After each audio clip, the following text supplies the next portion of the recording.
Hi, I'm Matt Kent. I'm the Landscaping Category Manager for Hawksmoor at Toolstation, and today I'd like to talk about the Hawksmoor electric chainsaw, which is a great piece of kit for general use around the garden. It has 2.2 kilowatts of power and is powered by 230 volts. It features a 40 centimetre top quality Oregon bar and chain with automatic oil lubrication, and that's to stop the bar and chain overheating when in use. The chainsaw is really easy to maintain, and I'd recommend that you always keep the chain sharp before use. And then when you do need to come and replace the chain, it's very easy to do. Just unscrew the cover and remove the chain here.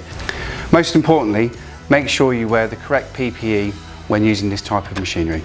And don't forget, you can also buy that on the Toolstation website.